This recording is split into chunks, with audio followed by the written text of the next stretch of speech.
Hey, what's up, everyone? It's time for Gospel Grit, and today I just want to keep on building upon what I think has been a reoccurring theme for our church in these last couple of weeks through the various different sermons or gospel grits that we've been enjoying, and it's continuing to just show us the reality of who we are as a redeemed people, a redeemed humanity.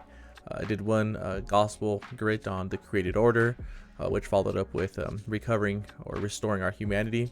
And this is just building upon that layer, because I think many times we as humans don't know what we're designed to do. We don't know who we are and what we were created to be and to do. That we kind of are clueless in what our calling is, and what our desires should be, what the telos of life is, the ultimate reality, the ultimate goal to life as Christians, as individuals, as a community, the local church and the universal church. And so this restored humanity, this redeemed humanity, the humanity in Christ, the same way that we see sin corrupt so much, there should be a similar regard in a redeemed people bringing things under the created order, under God's grace, as grace restores nature. So if sin in Adam was able to corrupt so much, what we're saying is, yes, not totally, not fully, this is not glory.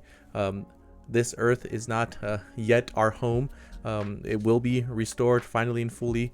But what we're saying is we should see Christians seek to, where sin corrupted, we should see Christians seek to bring Christ to bear there and to make it a blessing, right? Where sin corrupted the family, in Christ, we should see Christ, his blessings, his grace, restore that family. Where we see sin corrupting our relationships with one another, we should see Christ in his grace and his mercy restore such things like community. Where we see sin made us idol worshipers of things like food and leisure and drink and vices, we could see that Christ in his blessings his word teaches us how we now deal with these things. Because for instance, let's say something like food, right? Maybe at one point food was an idol. All right, we should see what Christians do as far as dominion over food is concerned, to see, hey, we're not Gnostics. We're not going to buy into asceticism and say, we're going to deprive ourselves of food to just show that we have nothing to do with this world. No, in Christ and redeemed, restored humanity, we show whether we eat, whether we drink, we do it all to the glory of God. So what does it look like a restored humanity in terms of food, in terms of intimacy, in terms of community, in terms of leisure, in terms of sports and recreation? So where sin corrupts, there's a real sense where we should say, what does that look like now in Christ? It's not just, this world is wicked and gross, and this world has, cooties, and we can't, no, that's Gnostic, and that's wrong.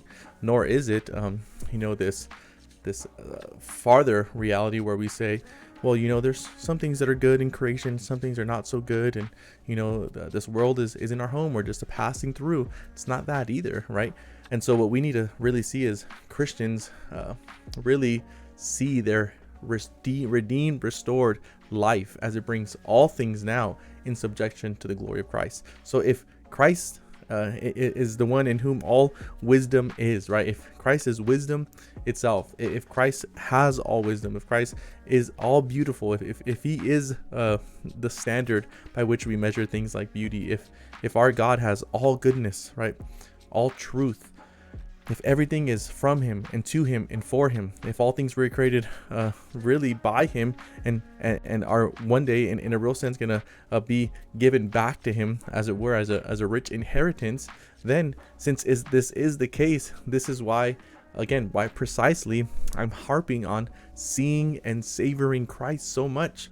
Like I said, yesterday's sermon, right? But it's just so poignant. It's so rich. It's so important. It's been transformative for my life, for my wife's life, for my family's life.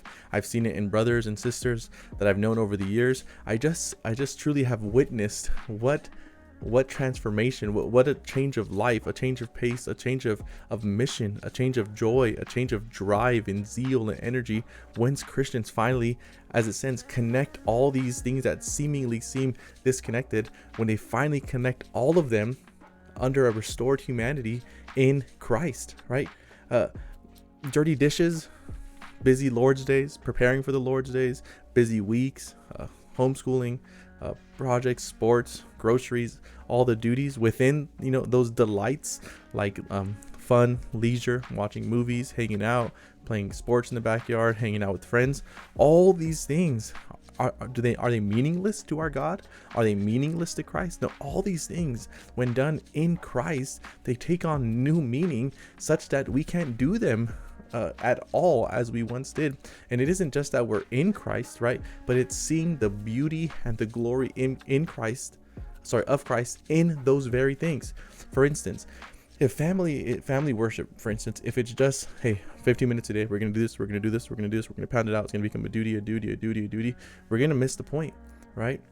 But if we don't do family worship because we just say, well, the Lord's sovereign and he's going to do what he does. And, unless the Lord builds the house, that laissez-faire type of mentality, both are wrong.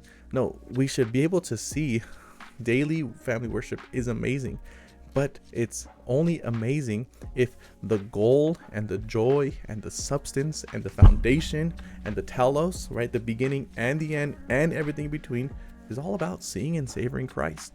And so what I'm trying to really get at is, as a redeemed people, we need to be able to connect all these things, right? From the to-do list to corporate worship, right? I'm not saying those things are equal in the sense of, we don't need to go to church on Sunday because I could just worship. I do my to-do list. That's not what I'm saying. But what I'm saying is, within those tasks that the Lord has before us, from the joy of corporate worship, which is absolutely essential, and the means of grace are there, to things like daily tasks and to-do lists and dishes and diapers and mowing the lawn, etc.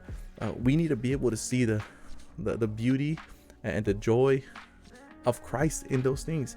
And when this really happens, this begins to transform lives, homes, churches, societies, because we have, yes, this duty-filled life, we have this mundane life, but when we know the joy and the substance, and when we see Christ in all those things, and see how Christ transforms my academics, how Christ transforms seeing and savoring Christ in my family meals, seeing and savoring Christ in the wages that I bring home, seeing and savoring Christ in my marriage bed, seeing and savoring Christ in my church body. I'm just going to all these things. When this really begins to be the foundation and the end, and the strength for everything in the middle, right? We're not doing it for some type of functional works righteousness. We're doing it because we just open-handedly receiving those blessings and returning those blessings back to worship to our God.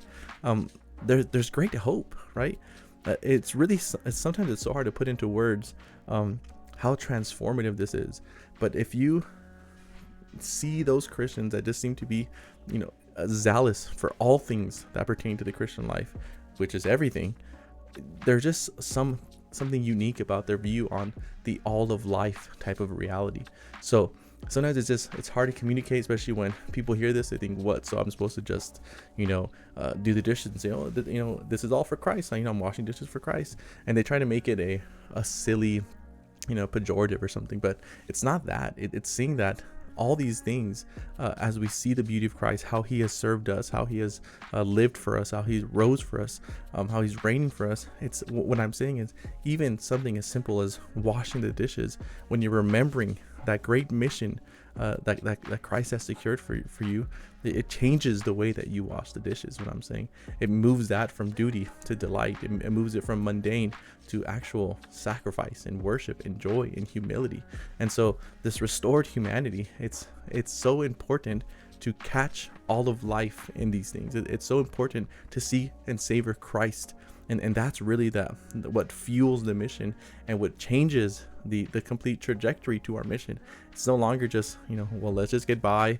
As I said, we're just pilgrims in this world. We're strangers in this land, as if, nothing here matters. No, it's not that. It's everything matters, because Christ is in all of it, not in a weird, theistic way or pantheistic way. It's not that, but you see the joy, you see the foundation, you see the glory that is there to be had in Christ in all things.